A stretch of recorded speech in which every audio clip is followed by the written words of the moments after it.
ঘুম লাগার কিছুক্ষণ পরে গাছের উপর থেকে বিশাল বড় একটা বিষাক্ত সাপ নেমে গেছে।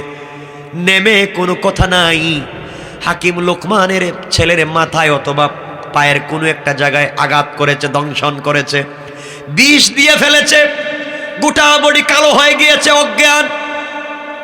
মুরব্বী চিন্তা করলেন, এই ছেলে তো আমার উপরে বিশ্বাস রেখে আমার রানের উপরে মাথা রেখে শুয়ে পড়েছে, তার কোনো ক্ষতি হবে না, সে জানতো। এখন যে লোকটার ক্ষতি হলো, আমি কি জবাব দিব যদি বিপদ হয়ে যায়? তিনি কোনো কথা না বাড়িয়ে সাপটাকে ধরে ফেললেন। সাপকে ধরে বললেন, বেয়াদব রে, তোকে বাঁচতে দিব না। যে জায়গা থেকে তুই বিষ দিছস ওই জায়গা থেকে বিষ নিয়ে যা। টান দিয়ে বুকের মধ্যে ধরে লাগায় রাখলেন। সাপ টাইনা টাইনা বিষ নিয়ে গিয়েছে। বিষ নিয়ে যাওয়ার পরে সাপটাকে দেখলেন কি করা যায়। হঠাৎ করে দেখেন হাকিম লোকমানের ছেলের ব্যাগের ভিতরে ছুরি আছে, চাক্কু আছে, বটি আছে, দাও আছে। চাক্কু পাওয়া গেল। আস্তে করে সাপটাকে কেটে দুই টুকরা করে দিলেন। দুই টুকরা করে লেজের অংশটুকুন জমিনের ভিতরে ফালাইয়া দিলেন। মাথার অংশটুকুন হাকিম লোকমানের ছেলের ব্যাগের ভিতরে ঢুকাইয়া দিলেন। তারিখে ইবনে জারির তাবারিতে লিখেন, হানাফি মাযহাবের বড় ইমাম আল্লামা ইমাম আবু বকর জাসসাস আহকামুল কুরআন লিল জাসসাসে চমৎকার করে তিনি ঘটনা নিয়ে এসেছেন। তিনি বলেন, হযরতে হাকিম লোকমান, যিনি পয়গম্বর ছিলেন না কিন্তু আল্লাহর কাছে বড় প্রিয় ছিলেন, এই জন্য আল্লাহ তার নামটা কোরআনে কোট করে দিয়েছেন, তার কথাগুলা কোরআনে লিখে দিয়েছেন। আজকে লোকমান হাকিমের কোনো জিন্দেগির ওয়াজ করতেছি না, মনোযোগ দিয়ে শোনেন। হাকিম লোকমান খাটো লোক ছিলেন, বেটে লোক ছিলেন, কালো ছিলেন। তার জবানের কেমন দাম ছিল আজ আলোচনা যাচ্ছি না।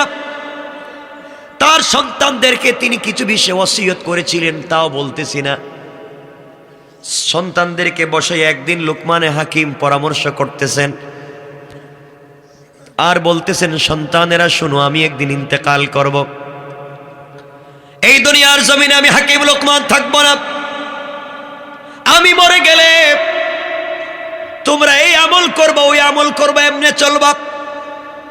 এইভাবে যখন সকল সন্তানদেরকে পরামর্শ দিচ্ছেন, এমন সময়ে লোকমান হাকিমের একটা ছেলে দাঁড়িয়ে গিয়েছেন আর বলছেন, আব্বা জান, সব কথা আপনার শুনি এবং মানি, রাজি, সব ঠিক, কিন্তু আব্বাজান আমি সব কিছু করতে পারি, এরপরেও ব্যবসা দরকার।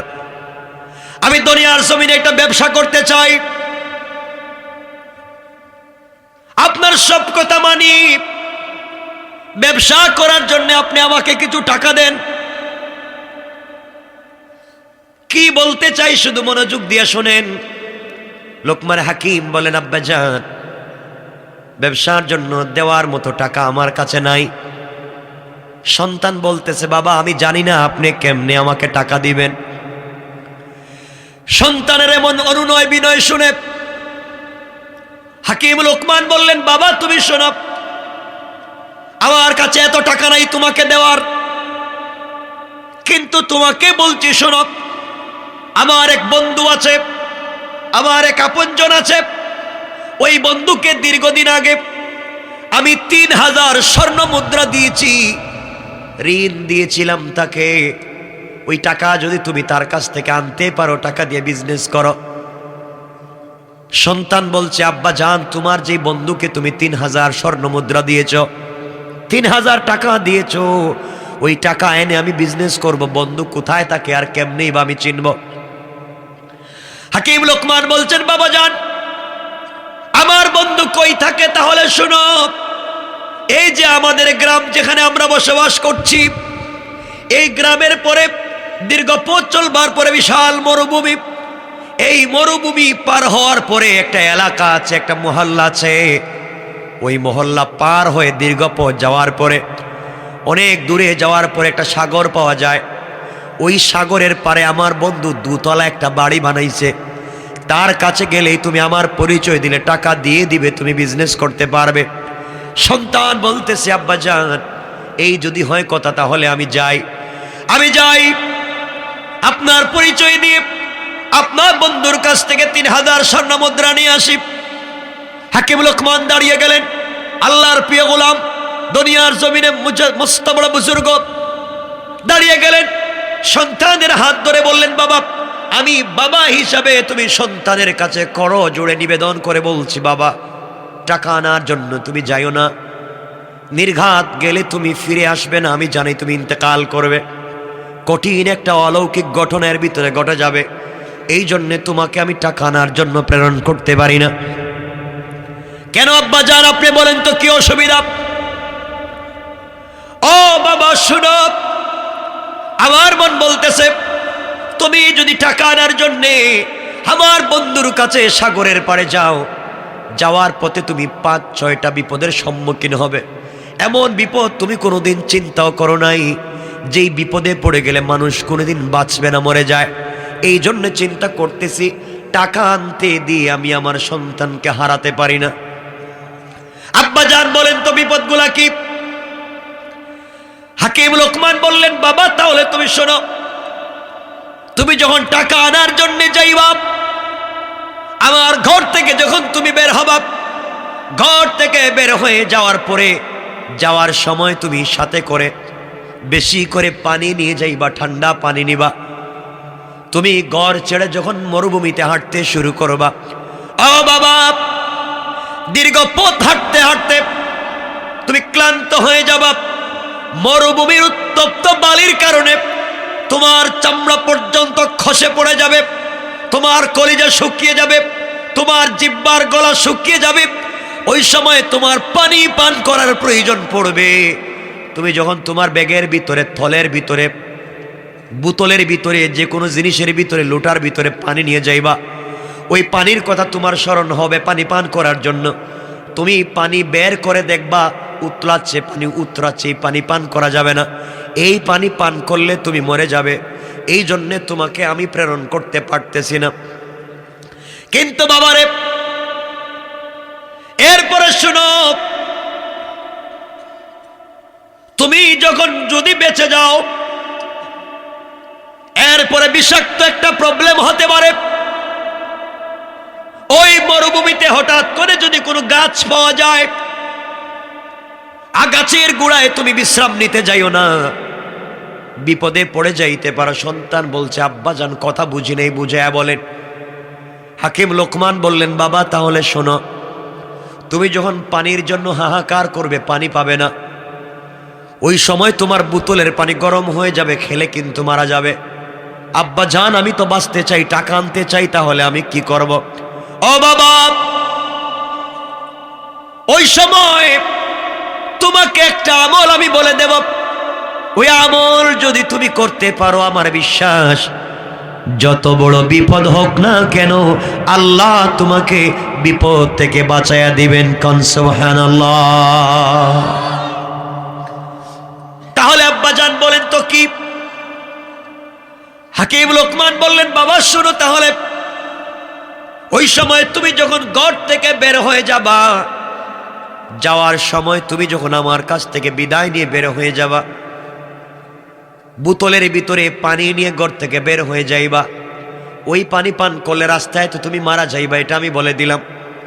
কিন্তু বাবা, ঘর থেকে বের হওয়ার আগে তুমি যদি ওযু করে 2 রাকাত সালাতুল হাজত পড়ে তুমি ঘর থেকে বের হতে পারো, আমার বিশ্বাস সকল বিপদে স্বয়ং আল্লাহ তোমাকে সাহায্য করে যাবেন।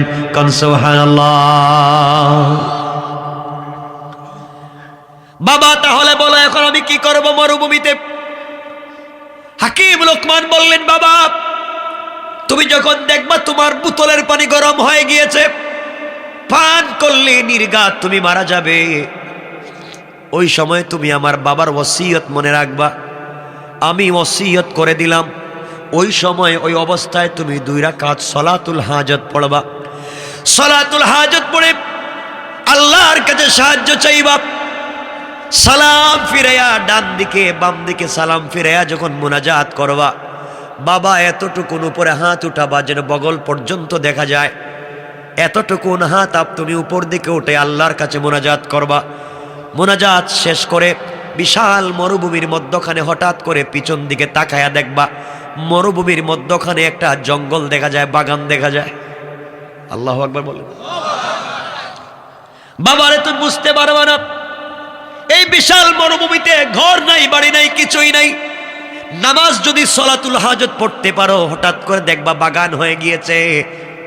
তুমি ওই জঙ্গল আর বাগানের ভিতরে প্রবেশ করবা, প্রবেশ করে দেখবা শক্ত একটা বিশাল বড় পাথর ফেটে মধ্যখান থেকে ঝর্ণার মতো ঠান্ডা ঠান্ডা পানি বের হয়ে যায়।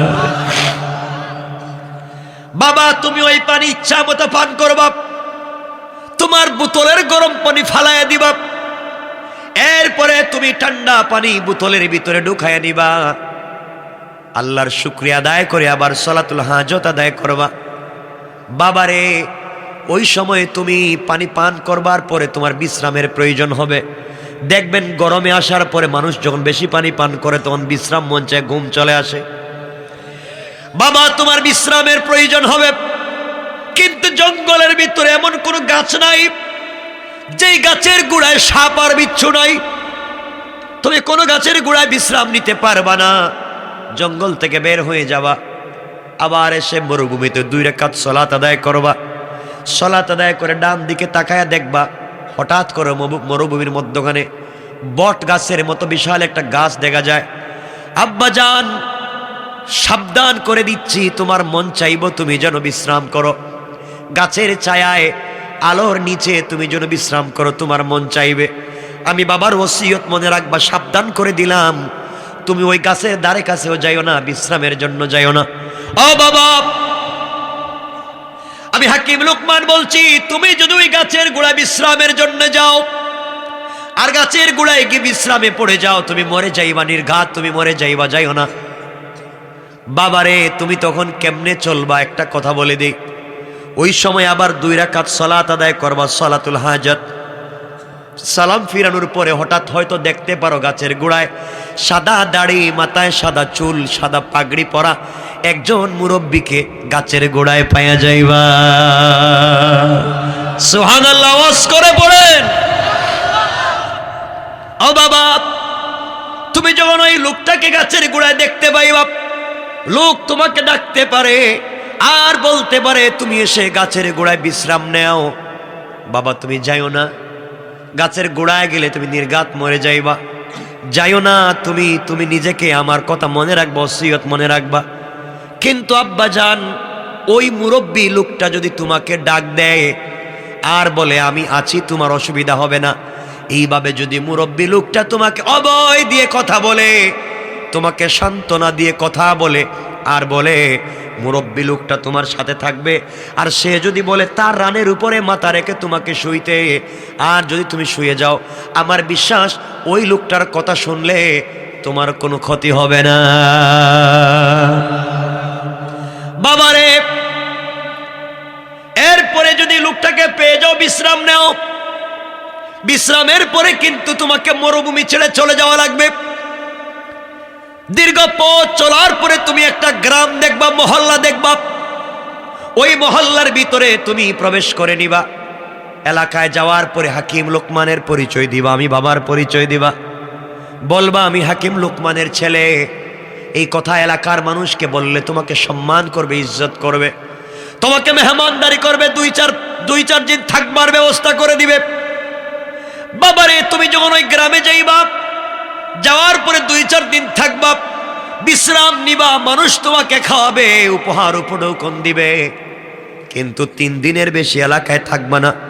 আমার ভয় হচ্ছে 3 দিন থাকবার পরে 4র্থ দিন সকালবেলা এই এলাকার এই মহল্লার সকল মানুষ মিলে পৃথিবীর বিশ্ব সুন্দরী একটা মেয়েকে তোমার কাছে নিয়ে আসবে বিয়ে করার জন্য।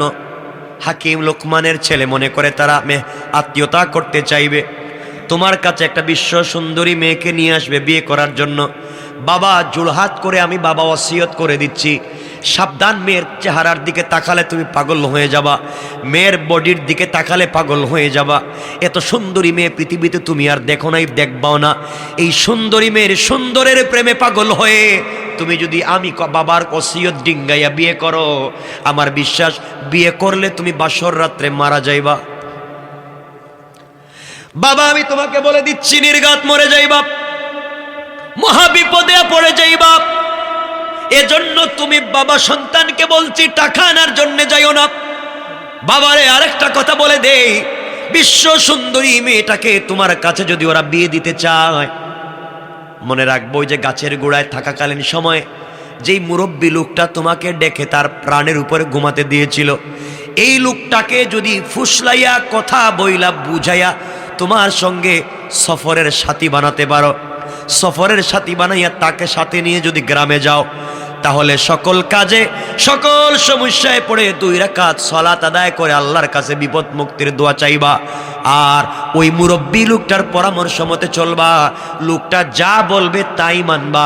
আমার বিশ্বাস এই লোকের পরামর্শ মতো চললে দুনিয়ায় কোনো বিপদ হবে না। কোন সুবহানাল্লাহ। বাবারে শোনো, তোমাকে বলে দিচ্ছি, সাবধান, আবারও বলে দিচ্ছি, মেয়েটাকে বিয়ে করবা না। যদি তুমি বিয়ে না করো আর বেঁচে যাও, 3 দিন থাকবার পরে তুমি সাগরের পারে চলে যাইবা। দীর্ঘ পথ চলবার পরে, ওখানে যাওয়ার পরে বিশাল সাগরের পারে দেখবা 2 তলা একটা বাড়ি, আমার বন্ধুর বাড়ি। তার কাছে গিয়ে আমার পরিচয় দিবা। আমার পরিচয় দিলে তোমাকে টাকা দিবে, কিন্তু বাবা সোজা দিবে না। এই জায়গায় আমার সব থেকে কষ্ট এবং ব্যথা এবং ভয়ের জিনিস। আব্বা জান, তুমি যখন টাকা চাইবা, ওই লোকটা নিমক হারাম, দুনিয়ার হাজার হাজার মানুষের কাছ থেকে ঋণ নিছে, কাউকে ঠিক মতো ঋণ দেয় না। ঋণ চাইতে গেলে, ঋণের টাকা চাইতে গেলে সে বলে রাত্রবেলা থাকো, সকালবেলা টাকা দিব, ওই কথা বলে রাত্রে রেখে দেয়। রাত্রবেলা হত্যা করে সকালবেলা লাশ হয়ে যায়। এই জন্যে বাবারে আমি তোমাকে যাইতে নিষেধ করতেছি। তুমি যখন যাওয়ার পরে টাকা চাইবা, ওই আমার বন্ধু কিন্তু তোমাকে টাকা দিবে না। টাকা না দিয়া বলবে, আমার বন্ধুর ছেলে এসেছো, ভাতিজা আজকে থাকো, আগামীকালকে তোমাকে টাকা দিয়ে বাবার কাছে পাঠায়া দেব। আমার জানা মতে, আমার বিশ্বাস মতে, যেই লোকটা তার বাড়িতে 1 রাত্র থাকবে, সকালবেলা মারা যায়, লাশ হয়ে যায়, আজ পর্যন্ত পৃথিবীর কোনো মানুষ ঋণ চাইয়া তার কাছ থেকে ফিরে আসতে পারে নাই। এই জন্যে বাবা আমার ভয় হয়, তুমি যাইও না, গেলে তোমাকে আমি হারিয়ে ফেলবো। কিন্তু বাবারে চলার পথে ওই মুরব্বী লোকটাকে সাথে করে যদি নিয়ে যাও, আর ওই লোকটা যদি তোমার সাথে ওই বাড়ি পর্যন্ত পৌঁছে যায়, লোকটা যদি পরামর্শ দেয়, লোকটার পরামর্শ মতে যদি তুমি থাকো, আমার বিশ্বাস লোকটার সাথে থাকলে আর তার পরামর্শ মতো চললে, বিপদে পড়ে 2 রাকাত সালাত আদায় করলে, আমার বিশ্বাস তোমার কোনো বিপদ হবে না। এত কিছু বলবার পরে আমি বাবা তোমাকে আবারও বলছি, বাবা তুমি সাবধান, তুমি যাইও না, আমার কাছে থাকো।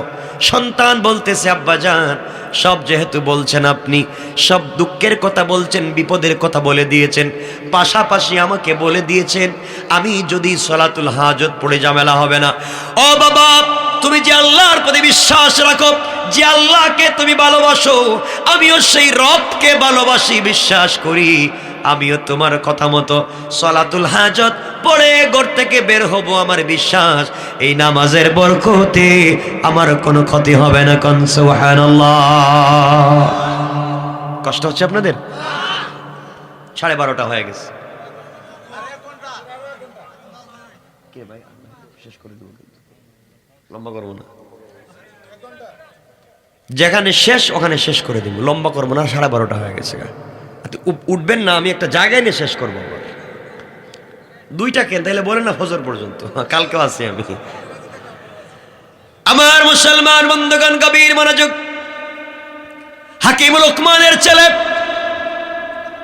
1 বোতল, বড় বোতলে পানি নিলেন। উঠেন কেন? প্রস্রাব কি? আমি এতক্ষণ প্রস্রাব করলাম না, প্রস্রাবে দৌড় যেতে পারবেন না এখন। আমার মুসলমান বন্ধুগণ, গভীর মনোযোগ।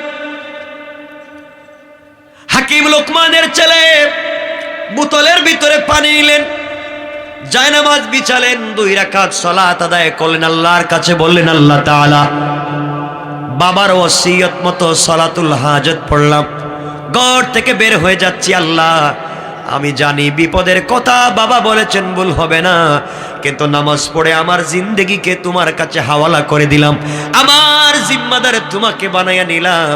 আয় আল্লাহ তাআলা, বাবার কাছে ফিরে না আসা পর্যন্ত তুমি আমার উপরে বিপদ দিও না। আল্লাহু আকবার। সালাতুল হাজত পড়ে ঘর থেকে বের হলেন, বাবার কপালে চুম্বন করলেন, সালাম বিনিময় হল। ঘর থেকে বের হয়ে দীর্ঘ পথ চলতে লাগলেন। চলতে চলতে মরুভূমিতে চলে গেলেন। দীর্ঘদিন মরুভূমিতে চলতে চলতে তাকায়া দেখেন সত্যি বালির গরমে পায়ের চামড়া পর্যন্ত কষে যাচ্ছে, জিহ্বা শুকিয়ে যাচ্ছে, বালির গরমে আর হাঁটতে পারতেছেন না, পানির প্রয়োজন। ব্যাগ বের করলেন, ব্যাগ বের করে বোতল হাতে নিলেন। হাতে নিয়ে দেখেন বোতলের ভিতর থেকে দাউ দাউ করে গরম পানি উতরাচ্ছে। বাবার ওসিয়তের কথা মনে হয়ে গেল, হারে এই পানি পান করলে আর বাঁচা যাবে না। বাবা বলেছেন পানি পান করা যাবে না, এই মুহূর্তে বাঁচবার কোনো সুযোগ নাই। আমি কেমনে বাঁচবো? পানি পান করা তো লাগবে, পানি পান করা লাগবে। 2 রাকাত সালাতুল হাজত পড়লেন, আল্লাহর কাছে কান্নাকাটি করে বলেন, আল্লাহ তাআলা নামাজ তো পড়েছি, তুমি বলেছো নামাজ পড়ার জন্যে, তুমি বলেছো বিপদে পড়লে গোলাম তো আমার নামে নামাজ পড়ে। কোরআনে কারিমে আমার আল্লাহ বলছেন, ওয়াল্লাযীনা ইয়াবিতুনা লিরাব্বিহিম সুজদাও ওয়া কিয়ামা। আল্লাহ রাব্বুল ইজ্জত ওয়াল জালাল বলছেন, গোলাম বিপদে পড়ে যখন সিজদায় গিয়ে রুকুতে গিয়ে আমি আল্লাহকে ডাক দিবে, ডাক দিতে দেরি হয়, আমি আল্লাহ আমার গোলামের কাছে চলে আসতে 1 সেকেন্ডও দেরি হয় না। কোন সুবহানাল্লাহ। লোকমান হাকিমের ছেলে 2 রাকাত সালাত আদায় করলেন, আল্লাহর কাছে বললেন, আল্লাহ পানির ব্যবস্থা করে দাও, মরুভূমিতে বিপদে পড়ে গিয়েছি। সালাম ফিরাইয়া ডান দিকে তাকায়া দেখেন মরুভূমির মধ্যখানে হঠাৎ করে বিশাল বড় বাগান। আল্লাহু আকবার। বাবার ওসিয়ত মিলতেছে। বিশাল বাগান, জঙ্গল, জঙ্গলের ভিতরে ঢুকে গেলেন। জঙ্গলের ভিতরে প্রবেশ করে দেখেন বিশাল বড় একটা পাথর দেখা যায়, আর পাথর ফেটে সুন্দর করে ঝর্ণার মতো পানি পড়ে। শুকরিয়া আদায় করলেন, চোখের পানি ছাড়লেন, 2 রাকাত সালাতুল হাজত পড়লেন, পানি পান করলেন, বোতল ভরলেন আর আল্লাহর শুকরিয়া আদায় করলেন। পানি পান করবার পরে জঙ্গলের দিকে তাকায়া দেখেন সব গাছের গোড়ায় গোড়ায় সাপ। বিশ্রামের প্রয়োজন, চোখে ঘুম চলে আসছে, ক্লান্তি, কোথায় ঘুমাবেন? আবার 2 রাকাত সালাতুল হাজত আদায় করে জঙ্গল থেকে বের হয়ে গেলেন। ঘুম পাচ্ছে, ঠান্ডা পানি পান করেছেন, হাঁটতে পারতেছেন না। হঠাৎ করে ডান দিকে তাকায়া দেখেন বিশাল বড় বট গাছের মতো একটা গাছ দেখা যায়। দেখেন তিনি গাছের নিচে, তো এতক্ষণ তিনি গাছের নিচে বিশ্রাম করার চিন্তা করলেন। হঠাৎ মনে পড়েছে বাবা বলেছেন গাছের নিচে বিশ্রাম করলে বাঁচবো না, মরে যাব। বিশ্রাম করতে চাচ্ছেন না, চলে যাচ্ছেন। হঠাৎ করে গাছের পিছন দিকে তাকায় দেখেন একজন গাছের পিছনে একজন মুরব্বি বসা। আল্লাহু আকবার। আল্লাহর নামের তাসবিহ পড়ে জিকির করে ডাক দিয়ে বলে, বাবা আমার দিকে তাকাও কেন, এদিকে আসো। হাকিম লোকমানের ছেলের মনে পড়ে গেল বাবা বলছেন ডাকলেই যাওয়া যাবে না, আগে চিনতে হবে, নচেত বিপদ আছে। তিনি বললেন, আমার বাবা নিষেধ করেছেন গাছের গুড়ায় যাওয়া যাবে না, গেলেই মরণ। মুরব্বী লোকটা বলছে, তোমার বাবার নাম কি? আমার বাবার নাম হাকিম লোকমান। তোমার বাবা কি এই কথাও বলে দেয় নাই যে মুরব্বী লোকটা যদি বলে তার ডাকে সাড়া দিলে বিপদ হবে না, এই কথা কি বলছে? হ্যাঁ আমার বাপ বলছে। আপনি জানলেন কেমনে? আমার বাবা তো আমাকে একা ওসিয়ত করছে, আপনি শুনলেন কেমনে? হাকিম লোকমানের ছেলে বললেন এই কথা। মুরব্বী বলতেছে, বাবা তুমি এগুলা বুঝবে না, তুমি যদি আসো আমি যতক্ষণ বসা থাকবো তোমার কোনো বিপদ হবে না। সুবহানাল্লাহর দরকার নেই, আগামী বছর কইবেন না সুবহানাল্লাহ, জোরে পড়েন সুবহানাল্লাহ। হাকিম লোকমানের ছেলে পৌঁছে গেলেন, চেহারার দিকে তাকায়া দেখেন নূরানি চেহারা, চেহারার মধ্যে চুকের নিচ দিয়া যেন সুরমা লাগানো, সুন্দর চেহারা, সুন্দর চুল, সুন্দর দাড়ি, বসে আছে। তিনি বললেন, বাবা আপনাকে আমি চিনি না, আপনি আমাকে ডাকলেন, আমি তো এখানে বিশ্রাম নিব না। মুরব্বী ডাক দিয়া বলছে, হাকিম লোকমানের ছেলে রে, তুমি যদি আমার রানের উপরে মাথা রেখে ঘুমাও, আমার বিশ্বাস আল্লাহ তোমার কোনো ক্ষতি করবে না।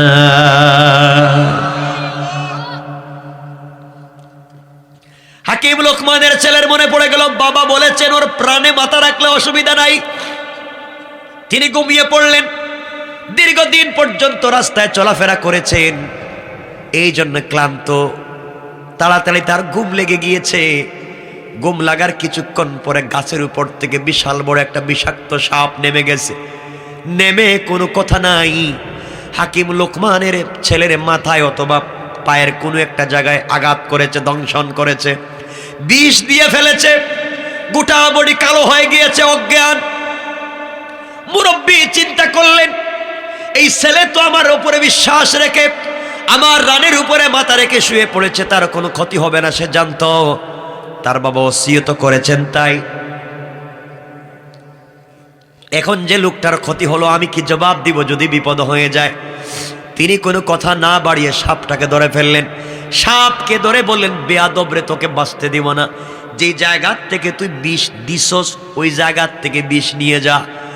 টান দিয়ে বুকের মধ্যে ধরে লাগায় রাখলেন। সাপ টাইনা টাইনা বিষ নিয়ে গিয়েছে।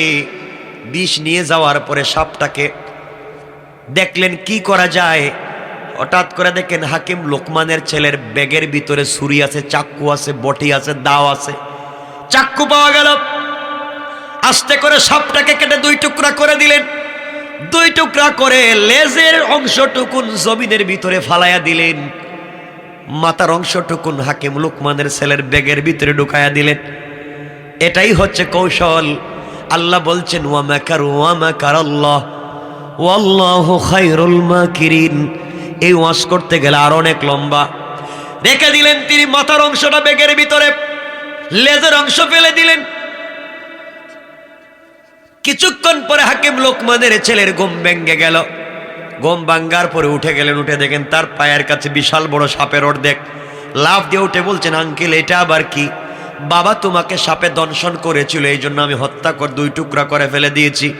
আব্বা জান, তাহলে এখানে আর থাকা যাবে না, এখন চলে যাই। মুরব্বী বলছে, বাবা চলে যাও, দোয়া থাকলো চলে যাও। হাকিম লোকমানের ছেলে বলছেন, মুরব্বী আঙ্কেল আপনাকে তো আমি চিনি না, কিন্তু এই লম্বা পথ একা একা কেমনে যাব, আমার ভয় হয়। আপনি যদি আমার সফর সঙ্গী হয়ে যান আমি বড় খুশি হব। মুরব্বী বলতেছেন, হাকিম লোকমানের ছেলে রে, তুমি যদি চাও অবশ্যই তোমার সাথে যেতে আমার কোনো বাধা নাই। কান সুবহানাল্লাহ। হাকিম লোকমানের ছেলে উঠে গেলেন, 2 রাকাত সালাতুল হাজত পড়লেন। দুজন মিলে আবার হাঁটতে লাগলেন। দীর্ঘ পথ, দীর্ঘদিন হাঁটতে হাঁটতে একটা গ্রাম পাইলেন, মহল্লা পাইলেন, পাড়া পাইলেন। গ্রামে ঢুকে গেলেন। গ্রামে ঢুকবার পরে মানুষের কাছে পরিচয় দিলেন, আমি হাকিম লোকমানের ছেলে। মানুষ বলছে, আমাদের পীর সাহেবের ছেলে, বিশ্ববিখ্যাত বড় হুজুরের ছেলে। সম্মান কম করবে না বেশি করবে? ইজ্জত করলো বেশি, সম্মান করলো বেশি, খাওয়ালো বেশি, হাদিয়া তোফা দিল বেশি। 3 দিন হয়ে গেল। হাকিম লোকমানের ছেলে বলছেন, আঙ্কেল 3 দিনের বেশি থাকা যাবে না। আব্বা জান বলছেন, 3 দিনের বেশি থাকলে ঝামেলা আছে। আমার বাইরে এক পর্যায়ে হাকিম লোকমানের ছেলে 3 দিন হয়ে গেল, 4র্থ দিন সকালবেলা ব্যাগ কাঁধে নিয়েছেন, চলে যাবেন। হঠাৎ করে পুরা মহল্লার হাজার হাজার মানুষ মিলে মিছিল দিয়া বিশ্ব সুন্দরী একটা মেয়েকে অলংকার জেওয়ার পরাইয়া, অর্নামেন্টস জুয়েলারি দিয়া সব সুন্দর করে সাজাইয়া একটা পরীর মতো করে লোকমান হাকিমের ছেলের সামনে এনে বলছেন, বাবা তুমি আমাদের পীর সাহেবের ছেলে, দীর্ঘদিন থেকে হুজুরি এলাকায় আসেন নাই। তুমি যখন তার সন্তান, তোমার সঙ্গে আমাদের আত্মীয়তার প্রয়োজন, তাহলে সম্পর্ক থাকবে, তুমি এই মেয়েটাকে বিয়ে করো। চেহারার দিকে তাকাইয়া মনে পড়ে গিয়েছে, বাবা তো বলেছেন 4র্থ দিন সকালবেলা ওরা বিশ্ব সুন্দরী একটা মেয়েকে সাজাইয়া নিয়ে আসবে বিয়ে করার জন্য। আমি যদি বিয়ে করি তাহলে বাসর রাত্রে মারা যাব। এই কথা মনে হয়ে গেল। তিনি বললেন, না না, আমি বিয়ে করতে পারি না, আমার দ্বারা বিয়ে করা সম্ভব না। সবাই বলছে, আপনি একটু চেহারার দিকে তাকাইয়া দেখেন। লোকমান হাকিমের ছেলে চেহারার দিকে তাকাইয়া চিন্তা করলেন, বাপ তো না করছে, তো বিয়ে না করলে তো আরেকজন বিয়ে করব। এমন সুন্দর মেয়ে তো পৃথিবীতে আর হইতে পারে না, কিন্তু একদিকে বাবার ওসিয়ত, অপর দিকে বিশ্ব সুন্দরী মেয়ের প্রেমে পড়ে গেলেন। কি করবেন? চিন্তা করলেন বিয়ে করবেন, আবার চিন্তা করলেন বাবার ওসিয়ত, আবার চিন্তা করলেন এত সুন্দরী মেয়েকে ছেড়ে আমি কোথায় যাব? বিপদ আসেনি? এটাই হচ্ছে নারীর ছলনা, এটাই হচ্ছে শয়তানের ছলনা। তোমাকে বিপদে ফেলে দিচ্ছে। ভারসাম্যপূর্ণ একটা সিদ্ধান্ত নিতে হবে তোমাকে। হাকিম লোকমানের ছেলে চিন্তায় পড়ে গেলেন, কি করবেন? আব্বার কথা মনে পড়ে গেল। বাবা বলেছেন বিপদেই পড়লে সলাতুল হাজত পড়বা। সলাতুল হাজত পড়লেন, আল্লাহর কাছে বললেন, আল্লাহ তাআলা আমাকে একটা সমস্যার সমাধান করে দাও। সালাম ফিরাইয়া মনে পড়ে গেল, হঠাৎ করে মনে পড়লো বাবা বলছেন বিপদে পড়লে সলাতুল হাজত পড়তে, আর মুরব্বী থাকলে পরামর্শ নিতে। সুবহানাল্লাহ বলবেন। মুরব্বীকে ডাক দিয়ে বলেন, আঙ্কেল আব্বাজান বলেছেন আপনার পরামর্শ নিয়ে চলতে, এখন আপনি বলেন বিয়ে করব কি করব না। হাকিম লোকমানের ছেলেকে মুরব্বী বলছেন, বাজান তোমার বাপ বলছেন বিয়ে করলে ঝামেলা আছে, আমিও বুঝতেছি বিয়ে করলে মরণ আছে, এখন তুমি কি করবা? কয় আপনিই কন, আপনিই তো বলছেন আপনার সাথে থাকলে আমার সমস্যা নাই, চাচা আছেন আপনি, আপনি বলেন কি করা লাগবে। হাকিম লোকমানের ছেলের হাত ধরে মুরব্বী বলতেছেন, বাবা আমি কথা দিলাম, তোমার যদি মন চায় মেয়েটার প্রেমে পাগল হয়ে যাও, এত বিশ্ব সুন্দরী মেয়েকে ফেলে দিয়ে যাইতে মন চায় না, আমার মন চায় তুমি বিয়ে করে ফেলো, আমার বিশ্বাস সালাতুল হাজত পড়বা, কোনো ক্ষতি হতে পারে না। হাকিম লোকমানের ছেলে বিয়েতে রাজি হয়ে গেলেন, বিয়ে হয়ে গেল বিশ্ব সুন্দরী মেয়ে। কিন্তু আফসোস করতে লাগলেন বাবার ওসিয়ত কি হয় কি না। বিয়ে করে স্ত্রীকে গড়ে রাইখা দুজন মুরব্বী আর হাকিম লোকমানের ছেলে ঘর থেকে বের হয়েছেন, বাজারে যাবেন। রাস্তায় বের হওয়ার পরে যুবক আর যুবতীরা রাস্তায় বের হয়ে দেখে এই যে আমাদের দুলাভাই এই যে যায়। সবাই যখন দেখায়, হাকিম লোকমানের ছেলে বলছেন, কিরে তোমরা কেন আমাকে দেখাও? কি? সবাই দাঁড়িয়ে বলছে, ও যুবক তোমার মতো বেওকুফ, তোমার মতো আহাম্মক, তোমার মতো মূর্খ যুবক আমরা আর জীবনে দেখি নাই। তুমি আমাদের কাছে পরিচয় দিয়েছো হাকিম লোকমানের ছেলে, তোমার কাজ কর্মে তো তা মনে হলো না। কেন মনে হলো না? আমরা বলতে চাচ্ছি তুমি আজকের পরে আর বাঁচবে না, সকালবেলা তুমি মরে যাবে, সকালবেলা তোমার লাশ পাওয়া যাবে। লোকমান হাকিমের ছেলে বললেন, ব্যাপার কি তোমরা বলো তো, আমি কেন মরে যাব? এলাকার মানুষ ডাক দিয়ে বলছে, হাকিম লোকমানের ছেলেরে, তুমি যেই মেয়েটাকে বিয়ে করেছো, বিশ্ব সুন্দরী মেয়ে, এত স্মার্ট, এত স্ট্রাকচার, সুন্দর ডিজাইন করা, এমন সুন্দর মেয়ে হয়তো পৃথিবীতে আর নাই, কিন্তু এই মেয়েটার তোমার আগে আরো 9টা বিয়ে হয়েছে। কয়টা হয়েছে? আপনি 10 নম্বর। এই মেয়ের আগে 9টা বিয়ে হয়েছে, 9টা পুরুষ তাকে বিয়ে করেছে, কিন্তু যেই ছেলে মেয়ের সঙ্গে মেলামেশা করার জন্য বাসর রাত্রে ঘরে গিয়েছে, মেলামেশা তো হইছে কিনা জানি না, সকালবেলা তার লাশ পাইছি, 9টা লাশ আমরা পাইছি, 9টা মারা গেছে, তুমি 10 নম্বর। এই জন্য বললাম তোমার মতো আহাম্মকার নাই, কালকে বেলা তো 10 নম্বর লাশ তোমার লাশ পাওয়া যাবে। হাকিম লোকমানের চেয়ে আশ্চর্য হয়ে গেলেন, আমার বাবা তো এই কথা বলেছিলেন বিয়ে করলে বাসর রাত্রে মরা লাগবে, এখন তো দেখতেছি এই মেয়েটাকে মনে করছিলাম বিয়েই মনে করে নাই, এর আগে 10টা খাইছে, 9টা, এখন আমি 10 নম্বর, কি বিপদে পড়লাম। চিন্তায় পড়ে গেলেন, কাঁদতে লাগলেন, বাবার ওসিয়তের কথা মনে পড়ল। বাবা কোন জিনিস বুঝেন, বাবা যে বলে দিলেন। লোকমান হাকিমের ছেলের মনে পড়ে গেল, বাবা বলছেন যত বিপদ হোক না কেন সালাতুল হাজত পড়লে আল্লাহ বিপদ থেকে মুক্ত রাখবেন। 2 রাকাত সালাতুল হাজত পড়লেন আর কাঁদলেন আর বলেন, আল্লাহ তাআলা ভুল তো করে ফেলেছি, ইল্লাল্লাযীনা তাবু ওয়া আসলাহু ওয়া বায়্যানু, তওবা করলাম, ইসলাহ হইলাম, তোমাকে মানলাম, বলো কি করব? তুমি তো বলছো মাফ শুধু করবা না, ফিরে সব আমল নামায় সওয়াব লিখে দিবা। আল্লাহ তাআলা এখন বাঁচাও। সালাম ফিরানোর পরে মনে পড়ে গেল মুরব্বীর কথা, এই মুরব্বীও তো আমারে বলছে কিছু হবে না, এখন যে বিপদ। আঙ্কেল রে জোড়া, এখন আঙ্কেল ভাগেন, রাত্রের আগে ভাগেন, নাইলে আমার লাশ সেখানে থাকবে, আমার যে আর কেউ নাই। আমার বাপ এক দেশে, আপনি কি বুদ্ধি দিলেন? এখন যে বিয়ে করছি, এদিকে যাকে বিয়ে করছেন এই মহিলা পুরো এলাকায় গোয়েন্দা লাগাই দিছে যেন আমার 10 নম্বর স্বামী বাঁচতে না পারে। মহাবিপদ আসেনি? স্বামী যেন ভাগতে না পারে, আজকে রাত্রে আমার সঙ্গে ফুলসজ্জা মেলামেশা করতেই হবে। হাকিম লোকমানের ছেলে বিপদে পড়ে গেলেন। মুরব্বীকে বলেন, আঙ্কেল আমি এখন কি করব, কোথায় যাব, কি যে বিপদে পড়লাম। মুরব্বী বলছেন, বাবা টেনশন করিস না, সলাতুল হাজত পড়, আর আমি তো আছি, আমার বিশ্বাস আল্লাহ তোকে ভুলে যাবে না। রাত্র গভীর হয়ে গেল, তাদের আমাদেরও সমান সমান, তাদের বাসর রাত আর আমাদের ওয়াজের রাত। এজন্য আমরা সংক্ষেপ করে নিচ্ছি, রাত্র 1টা। সোলো কিটাকে মেশিন পাইছেন নাকি? কতক্ষণ চলতেছে হিসাব আছে? আমার বন্ধুগণ গভীর মনোযোগ। এক পর্যায়ে মুরব্বী বলছেন, বাবা রাত্র তো হয়ে গেছে, বাসর রাত্রে যাওয়া লাগবে। যাওয়া তো লাগবে আঙ্কেল, কিন্তু লাশ তো সকালেই পাওয়া যাইব, কারণ বাঁচান আমারে, পায়ে ধরছে, বাঁচান। মুরব্বীও চিন্তা করে এখন কি করি, সবাই তো কইতেছে মরে যাইব। আল্লাহ রাব্বুল ইজ্জত ওয়াল জালাল তার হিকমতপূর্ণ কোরআন দিয়েছেন, হিকমতপূর্ণ ভাষা ব্যবহার করেন। রাত্র গভীর হয়ে গেছে, হাকিম লোকমানের ছেলেকে মুরব্বী বলতেছেন, বাবা বাসর রাত্রে যখন যাইবা ওযু করে 2 রাকাত সালাতুল হাজত পড়ে যাইবা। হাকিম লোকমানের ছেলে কয়, আঙ্কেল আমি এখানে, আপনিও যাওয়া লাগবে। কয় বেটা বাসর রাত্রে কি আরেকজন যায় নাকি, আমি তো বাইরে আসছি, তুই যা। আঙ্কেল আমি তো মরে যাবো, গেলে 9টা শেষ, আমি 10 নম্বর। হাকিম লোকমান ছেলে বললেন, আঙ্কেল আমি যাচ্ছি, কিন্তু আপনি খবর রাখবেন, সালাতুল হাজত পড়ে চলে যাচ্ছেন। হাকিম লোকমানের ছেলে বললেন, আঙ্কেল আমি কি যাব? মুরব্বী বলছেন, আমি যে পরামর্শ দিই কান খাড়া করে শোনো। আঙ্কেল বলেন, কি করা লাগবে?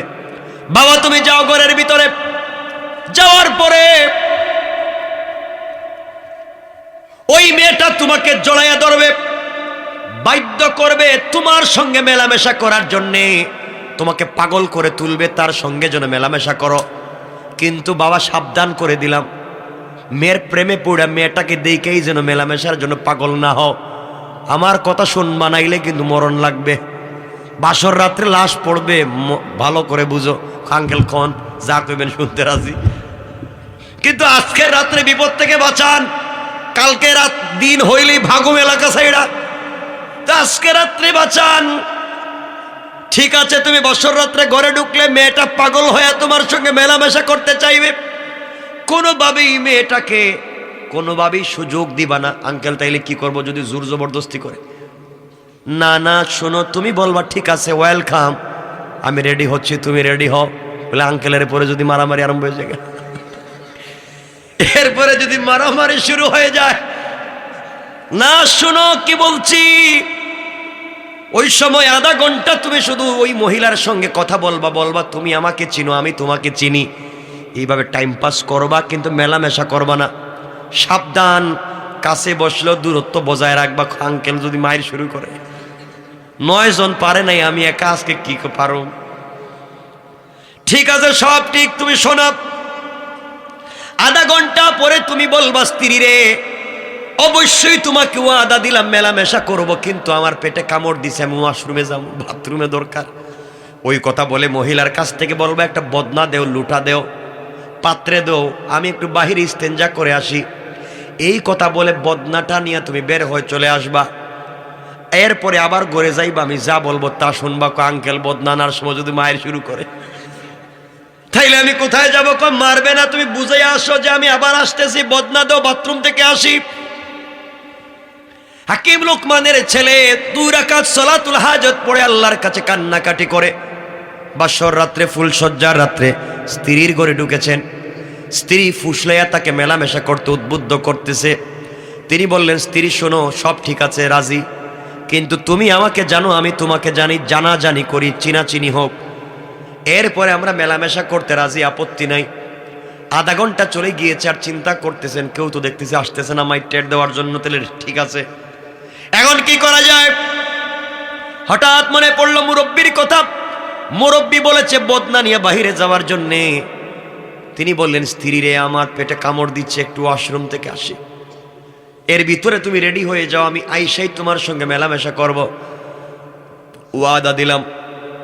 এই কথা বলে সংক্ষেপ করে বললাম, এই কথা বলে দীর্ঘ কথা আছে, দীর্ঘ আলোচনা এখানে আছে, সংক্ষেপ বাদ দিলাম। তিনি বদনা নিয়ে ঘর থেকে বের হলেন। বের হইয়া হাকিম লোকমানের ছেলে মুরব্বীরে জোড়ায় আঙ্কেল বাসান আর যাওয়ার দরকার নেই, রাত আমরা এখান থেকে ভাগে। তিনি বললেন, না, তুমি ওযু করে আসো, যাও, আর বদনা আমার কাছে দিয়ে যাও।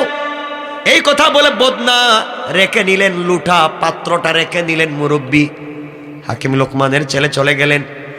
ওই সময় হাকিম লোকমানের ছেলের ব্যাগের ভিতরে অর্ধেক সাপ আসেনি? সবাই বলেন।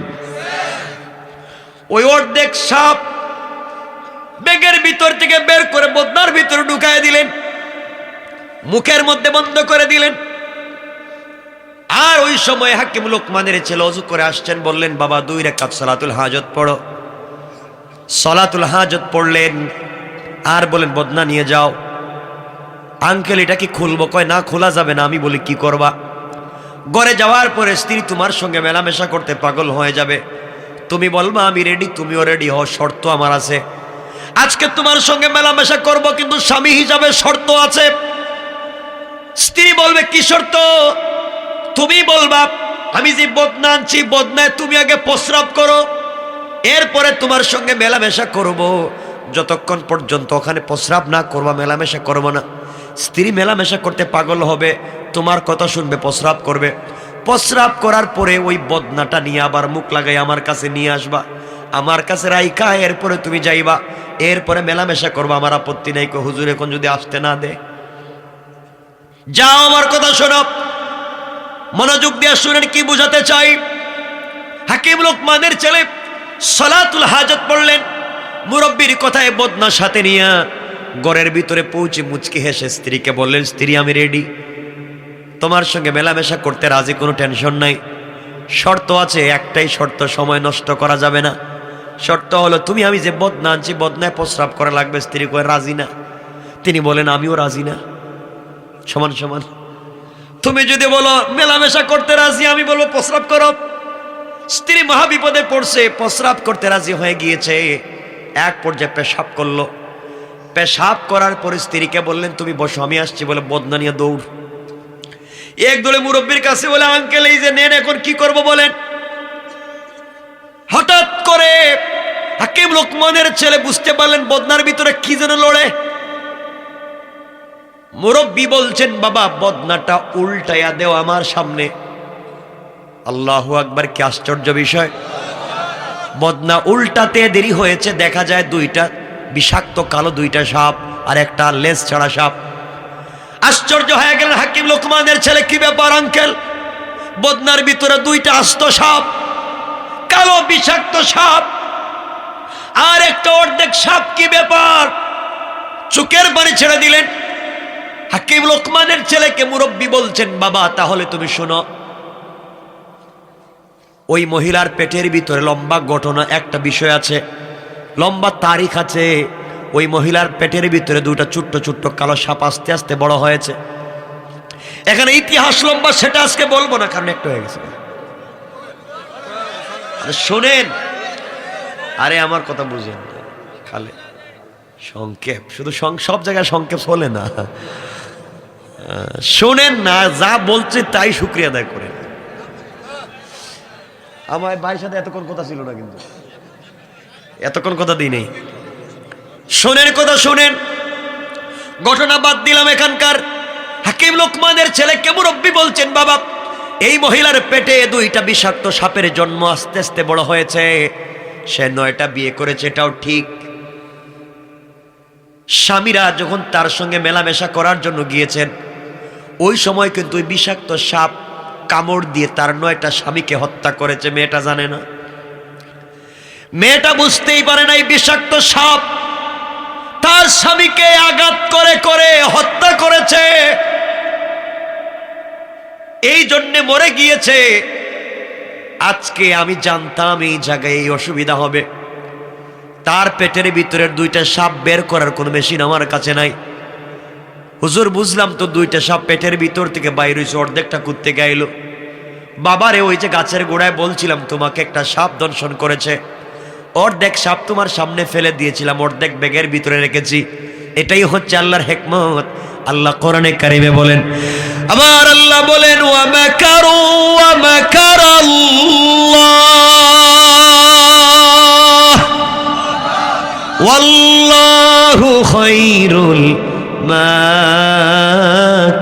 মাকিরিন।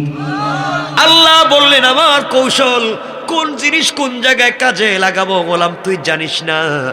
ও আমার হাকিম লোকমানের ছেলে, অর্ধেক সাপটাকে ব্যাগের ভিতরে রেখে দিয়েছিলাম, আজই কাজে লাগাইয়া দিলাম। ওই সাপটা তোমার বদনার ভিতরে আমি কিন্তু দিয়েছিলাম, আমি জানতে পারলাম, আমি বুঝতে পেরেছিলাম এমন ঘটনা। সাপ যখন দিয়েছিলাম এই লুটার ভিতরে, বদনার ভিতরে, আর স্ত্রীকে বলে দিয়েছিলাম বলবো ওখানে প্রস্রাব করতে। স্ত্রী যখন ওই লুটার মুখের উপরে বসে প্রস্রাব করতে গিয়েছে, তখন তার ভিতরে থাকা ওই কালো সাপগুলা দেখছে লুটার ভিতরে আরেকটা সাপ, কারণ একটাকে দেখলে আরেকটার দুশ্মনী, ওটাকে মারার জন্য চেষ্টা করছে আর বের হয়ে গিয়েছে। আল্লাহু আকবার। এই সাপটাকে দংশন করার জন্য তারা দুইজন থাকে, আরেকটা কুত্তেকে আইলো, ওটাকে মারবার জন্যে তারা ট্রাই করেছে আর প্রস্রাবের সাথে বের হয়ে গিয়েছে। সুতরাং বাবা এখন দুশ্মন খতম হয়েছে, তুমি যাও স্ত্রীর সাথে মেলামেশা করো, আমার বিশ্বাস আজকে তুমি মরবা না। আল্লাহু আকবার। হাকিম লোকমানের ছেলে বলেন আঙ্কেল আরো যদি থাকে, বাবা আমি বলছি আর থাকবে না, 2 রাকাত সালাত পড়ে যাও। হাকিম লোকমানের ছেলে আবার 2 রাকাত সালাত পড়লেন, পরে ঘরের ভিতরে গেলেন। ভয় আসেনি ভিতরে? কয়টা সাপ বাইর হইছে? কয়জন মারা গেছে? উনি কত নম্বর? যত ওয়াজ করেন ভিতরে কিন্তু ভয় আছে। স্ত্রী বলছে স্বামী কি ব্যাপার, কি হলো? কিছুই না, আসো। মেলামেশা হচ্ছে, স্ত্রী বলতেছে স্বামীরে আর তোমার সঙ্গে দেখা হবে না, আজকে মেলামেশা শেষ, কালকেই তুমি মারা যাইবা। হাকিম লোকমানের ছেলেকে বউ দেখতেছি কই মরে যাইব, তো ব্যাপার কি, কালকে কিন্তু মইরা যাইবা। লুকমান হাকিমের ছেলে বললেন মরিয়ার বাসি যাই করে মেলামেশাটা করে ফেলি। মেলামেশা হলো।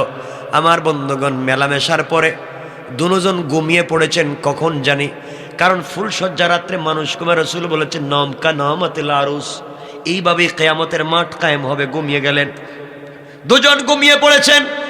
সকালবেলা লাশ যারা, এদেরকে কি বলে? লাশ যারা কাটে, ডুম কি বলে?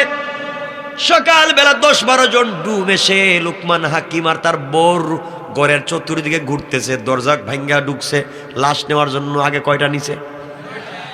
9টা লাশ নেওয়ার জন্য, 9টা লাশ নিছে, এখন 10 নম্বর লাশের জন্য ঘরে ঢুকছে। দুইকা দেখে দুইজন দুই দিকে ঘুমিয়ে আছে। ডুম সবাই মিলে হাকিম লুকমানের ছেলের পায়ে ধরে টানে। উনি তাকায় দেখে টানতেছে, কয়ে টানোকে?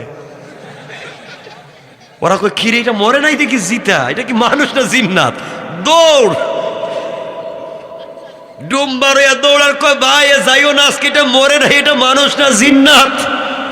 এই ঘরে কেউ ঢুইকো না, পুরো এলাকায় খবর হয়ে গিয়েছে হাকিম লোকমানের ছেলেকেরা জিন্নাত বানায় ফেলাইছে, এটা মানুষ না, এটা মরে নাই। বউ ঘুম থেকে উঠে দেখে লুকমান হাকিমের ছেলে নড়ে করে, বাবা আজকে দেখি এটা মরে নাই। সবাই তো চিন্তায় পড়ে মরে নাই কেন? যাই হোক, লম্বা ঘটনা। সকালবেলা সবার সঙ্গে পরিচয় হলো, তিনি মরলেন না, বেঁচে গেলেন।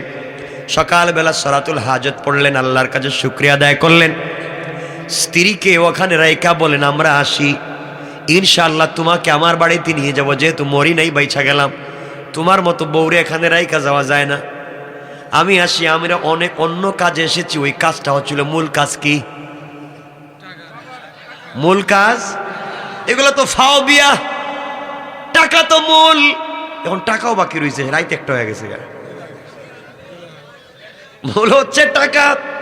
হাকিম লোকমানের ছেলে আর এই মুরব্বী টাকা আনার জন্য বের হয়ে গেলেন। যেতে যেতে সাগরের পারে চলে গেলেন। মুরব্বীর কাছে গিয়ে পরিচয় দিলেন, আমরা হাকিম লোকমানের ছেলে, টাকা দেন। 3000 স্বর্ণ মুদ্রা আব্বা পান। মুরব্বী বলতেছে অবশ্যই টাকা দেব, কিন্তু আজকে সকালে না, আগামীকালকে সকালে, এই রাত্রে থাকা লাগবে। হাকিম লোকমানের ছেলের মনে পড়ে গেল আব্বাজান বলেছেন থাকলে কি, থাকলে মৃত্যু, থাকলেই বিপদ। এখন তো থাকলে মরণ লাগবে, কি করা যায়? এখন তো মইরা লাভ নাই, বউ তো আছে। যে জুড়ে কয় ঠিক, মানে বউরে কে কে মরতে চায় না। খুব ভালোবাসেন না আপনারা বউরে, ঠিক না? ঠিক কি তোমরা বিয়ে করছো? বাচ্চারা হেরা কয় ঠিক।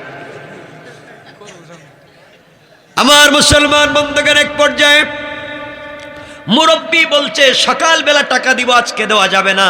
মনোযোগ দিয়ে শুনেন কি বুঝাতে চাই। রাত্র হয়ে গেল, হাকিম লোকমানের ছেলে মুরব্বীকে বলেন আঙ্কেল মরা তো লাগবেই। মুরব্বী বললেন 2 রাকাত সালাতুল হাজত পড়ে পরে যা হবার হবে। সালাতুল হাজত পড়লেন, রাত্র গভীর হল। এই মুরব্বী লোকটা হাকিম লোকমানের ছেলে, আর এই মুরব্বীকে নিচতলায় একটা রুমের ভিতরে শোয়া, দোতলায় চলে গিয়েছে। দোতলায় 3টা রুম, একটা রুমে নিজে থাকে, আর একটা রুমে 2টা ছেলে তার আছে, 2টা ছেলেকে রাখে, একটা রুম খালি রাখছে। এইভাবে চলে। অর্থ হলো যারা টাকা নিতে আসে, ঋণ পায়, ঋণ নিতে আসছে, এদেরকে নিচতলায় ঘুমাইতে দেয়। রাত্রবেলা সাগরে জোয়ার উঠে, আর জোয়ারের টুলায় নিচতলায় পানি উঠে, আর নিচতলায় পানি উঠার কারণে এরা পানিতে বেশে মরে যায়। এভাবে সে টাকা দেয় না, ঋণ নিলে ঋণ দেয় না, এভাবেই কাজ করায়। দোতলায় থাকে, তার কিছু হয় না। হাকিম লোকমানের ছেলে আর এই মুরব্বীকে নিচতলায় ঘুমাতে দিয়েছে। তার বিশ্বাস রাত্রবেলা তো জোয়ার আসবে, পানির মধ্যে নিচতলা ডুবে যাবে, 2 জন ঘরের ভিতরে মরে যাবে, বের হতে পারবে না। সকালবেলা টাকা তো দেওয়া দূরের কথা, লাশ বাসাইয়া দিয়ে দিব। এই চিন্তা করে ঘুমিয়ে গিয়েছে দোতলায়। নিচতলায় হাকিম লোকমানের ছেলে আর মুরব্বী শুয়ে যাবেন। মুরব্বী মনে করে দিলেন বাবা রাত্রে কিন্তু বিপদ আছে, নামাজ পড়ো। কয় রাকাত? কি নামাজ? হাজত পড়ে ঘুমিয়ে যাও। সালাতুল হাজত পড়লেন, ঘুমিয়ে গেলেন। রাত্রবেলা দেখা যায় বিশাল বিশাল বড় ঢেউ আসতেছে, পানি আসতেছে, জোয়ার আসতেছে। হাকিম লোকমানের ছেলেকে মুরব্বী ঘুম থেকে উঠালেন, আর বলেন বাবা ওঠো, দোতলায় যাই, এখানে থাকা যাবে না, কিছুক্ষণ পরে জোয়ার আসতেছে। ঘুম থেকে উঠলেন, দোতলায় গিয়ে সন্তানদের রুমে নক করলেন। দরজা খুলে দিল। কি আপনারা? আমরা তোমার বাবার কাছে এসেছি, আমরা মুসাফির মানুষ, নিচতলায় ঘুম লাগতেছে না, মশায় কামড়ায়। তোমরা যদি তোমাদের রুমে আমাদেরকে একটু জায়গা দেও, এই রুমে তো তালা দেওয়া, আমরা এখানে থাকতাম, তোমরা এক জায়গায় থাকো। 2 ভাই বলছে আঙ্কেল না, আপনি কত সুন্দর মানুষ, আর হাকিম লোকমানের ছেলেকে নিয়ে এসেছে, পারি না, আমরা নিচে 2 ভাই যাই, আপনারা দোতলায় থাকেন। 2 ভাই নিচে। কানা দাঈফা, শয়তানেরা বেঈমানেরা যত কৌশল করে, আল্লাহর কাছে সবগুলো কৌশল দুর্বল। তুই কৌশল করলে ভালো মানুষকে মারবে, এখন নিজের ছেলেই মারা গেছে। কাঁদতেছে কাঁদতেছে, আমার ছেলে মরলো, এরা গেল কই? এরা তো উপরে আছে মনে হয়। সকালবেলা হাকিম লোকমানের ছেলে ঘুম থেকে উঠে কয় সালাম আলাইকুম, টাকা দেন। মরস নাই তো মরস নাই, টাকাও দিতাম, ছেলেও মরছে আমার। টাকা নিলেন, 3000 স্বর্ণ মুদ্রা নিলেন, আর সালাতুল হাজত পড়ে বিদায় নিয়ে চলে আসলেন। রাস্তায় আসার পরে চিন্তা করলো মুরব্বী এতক্ষণ আমার সঙ্গে ছিল, এখন টাকা দেখছে, টাকা না দিলে আবার যাবে না, মারামারি করতে পারে। দাঁড়ায়া বলে আঙ্কেল আপনি তো চলে যাবেন। আঙ্কেল বলছো আমিও তো চলে যাব। ঠিক আছে, তোমাকে এত সার্ভিস দিলাম, কিছু আমার অর্ধেক দাও, অর্ধেক টাকা দাও।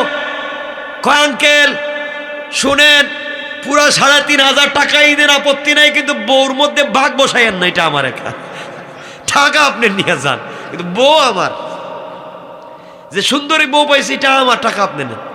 মুরব্বী বললেন বাবা তোমার তো মূল উদ্দেশ্য ছিল টাকা, বিয়ে তো করছো ফাও, এখন বিয়েই দেখতেছি বড় টাকা তুমি নিবা না, তোমার বিজনেসের জন্য এত বড় কষ্ট করে আসছো।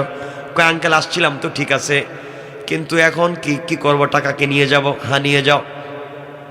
আঙ্কেল আপনি নিয়ে নেন, আমি অর্ধেক নিয়ে নেই। আপনি অর্ধেক নিয়ে আনেন, বউ নিয়ে আমি বাড়িতে চলে যাই। এই বলে হাঁটতে লাগলেন। কিছুক্ষণ যাওয়ার পর হাকিম লোকমানের ছেলে মুরব্বীর হাত ধরে বলছেন আঙ্কেল দীর্ঘদিন পর্যন্ত আপনি আমার সাথে ছিলেন, কত বিপদ আপদের সাক্ষী আপনি, কত কিছু জানলাম, আজ পর্যন্ত আপনার পরিচয় জানতে পারলাম না, আপনি বাকে কে আপনি? আপনার পরিচয় জানি না। আপনার পরিচয় আজকে জানতে চাই, আমাকে পরিচয়টা বলে দেন। হাকিম লোকমানের ছেলেকে মুরব্বী চুকের পানি ছেড়ে বলছেন, বাবারে আসলেই তুমি আমাকে চিনবে না, আমি আমার পরিচয় দেই, শোনো। আমি দুনিয়ার সাধারণ কোনো পাবলিক না, তুমি আমাকে জানবা না। তুমি ঘর থেকে বের হয়ে আসার সময় বাবার কাছ থেকে বিদায় নিয়া প্রথমে যে 2 রাকাত সালাতুল হাজত পড়েছিলা, সালাতুল হাজতের গুরুত্ব হলো যেই ব্যক্তি 2 রাকাত সালাতুল হাজত পড়ে আল্লাহ রব্বুল ইজ্জত ওয়াল জালাল তার নিরাপত্তার জন্য একজন ফেরেশতা পাঠায়া দেন।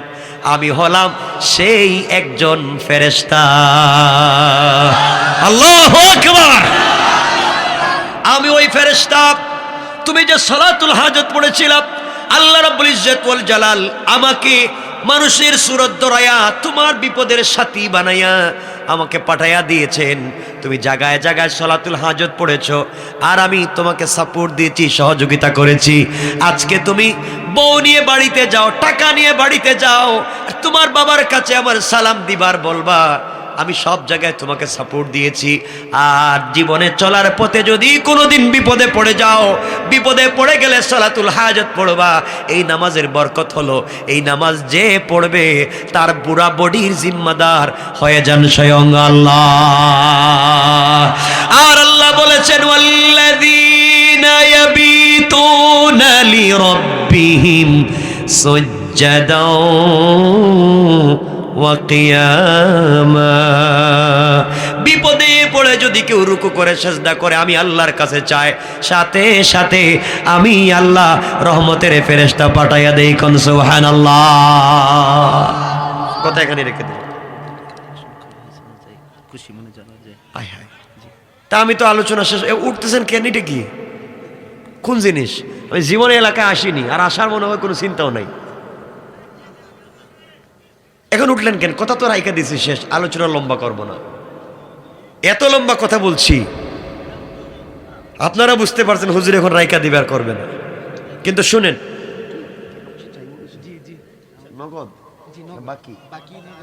ভাই বসেন।